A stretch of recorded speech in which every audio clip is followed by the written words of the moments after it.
Friends, good morning. So இன்றைக்கி வந்து பார்த்திங்கன்னா பங்குனியோடைய 2வது செவ்வாய் இன்னைக்கு. ஸோ இன்றைக்கி நம்ம வந்து உப்புலா விரதம் தான் இருக்கோம். இன்றைக்கி வந்து ரைஸ்லாம் எதுவும் எடுத்துக்கல, வெறும் வந்து மோர் மட்டும் உப்பு இல்லாமல் குடிக்கலாம் அப்படின்னு சொல்லிட்டு இருக்கேன். ஸோ நீங்கள்லாம் வந்து பங்குனிக்கு என்ன மாதிரியான விரதத்தை வந்து ஃபாலோ பண்ணுறீங்க?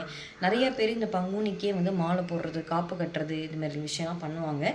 ஸோ நீங்கள்லாம் எப்படி வந்து ஃபாலோ பண்ணுறீங்க அப்படின்றத கமெண்ட் செக்ஷன் கமெண்ட் பண்ணுங்கள். ஸோ நாளைக்கு நம்ம கடலூர் பாடலீஸ்வரர் கோயிலில் வந்து கும்பாபிஷேகம் வந்து நடக்க போகுது. மேபி நாளைக்கு லோக்கல் ஹாலிடே இருக்குமான்றது தெரியல. பட் ஆனால் இது வரைக்கும் வந்து லோக்கல் ஹாலிடேன்ற மாதிரி எதுவும் சொல்லலை. பாடலீஸ்வரர் கோயிலில் வந்து கும்பாபிஷேகம். அதே நாளில் வில்லுடையான்பட்டு, நெய்வேலி வில்லுடையான்பட்டு கோயிலையுமே கும்பாபிஷேகம் வந்து நடக்குது. ஸோ முடிஞ்சால் கடலூர் மக்கள் வந்து எல்லாருமே வந்து பாடலீஸ்வரர் கோயிலில் வந்து விசிட் பண்ணி பாருங்கள். சூப்பராக இருக்குது கோவில். உள்ளே வந்து போனாலே ஒரு பாசிட்டிவ் வைப் வந்து நல்லாவே நமக்கு தெரியுது. அந்தளவுக்கு நல்லா வந்து எங்கேருந்தோ இருந்து நிறைய மக்கள்லாம் வந்து இப்பயே வந்து வர ஆரம்பிச்சிட்டாங்க. அப்படியே வந்து கடலூரே சும்மா களை கட்டுது அப்படி தான் சொல்லணும். ஸோ நிறைய பேர் வந்து சாயோடைய ஹெல்த் எப்படி இருக்குது, சமீபமாக ஒரு நியூஸை பார்த்துட்டு எல்லாருமே கேட்குறாங்க. ஏன்னா வந்து ஏதோ நாய் வந்து வளர்த்தவங்களே போய் கடிச்சிருச்சு அப்படின்ற மாதிரி நியூஸ் வந்து டிவியில் வந்து அதை பார்த்து எப்படி இருக்கான் பையன் அப்படின்னு சொல்லிட்டு எல்லாம் கால் பண்ணியோ இல்லை நேர்லேயோ பார்க்கும்போது கேட்குறீங்க. சாய் இப்போ வந்து ஓகேவாயிட்டான், காயெல்லாம் ஓரளவுக்கு ஆறி வந்துருச்சு. ஆனால் வந்து அவன் வந்து அந்த திகிலேருந்து இன்னும் வந்து அவனால் வந்து மாறவே முடியல. ஸோ முந்தானத்து கூட ஒரு 3 மணிக்கு போல் அப்படி எந்திரிச்சு உட்காந்து கத்துறான், முருகா என்னை காப்பாற்று, முருகா என்னை காப்பாற்றுன்னு சொல்லி கத்துறான்.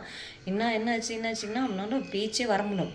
நல்லா மூச்சு இழுத்து விட்றானே தவிர அவனுக்கு பேச்சே வரல. ஏன்னா நாய் வந்து நீங்கள் கடிச்சிருச்சு அப்படின்னு சொல்லிட்டு அந்த ஒரு திகிலே இருக்கிறான். அதுலேருந்து எப்படி அவனை மாற்றுறதுன்னு தான் எனக்கு தெரியல.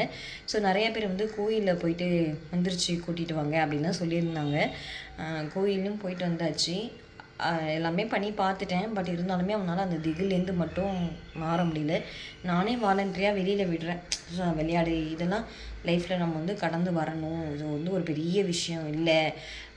நாய் கடிச்சதுன்றது நமக்கு விஷயந்தான். அந்த வலி வேதனை நான் சொன்னால் பார்த்திங்கன்னா இந்த சின்ன காயமே நான் தாங்க முடியல. அவனால் அவ்வளோ இன்ஜெக்ஷன், அவ்வளோ ஊசி வந்து அந்த கடித்த வலியில் வந்து எப்படி அவன் தாங்கிட்டான்றது இது வரைக்குமே எனக்கு பயங்கர ஷாக்காக இருக்குது.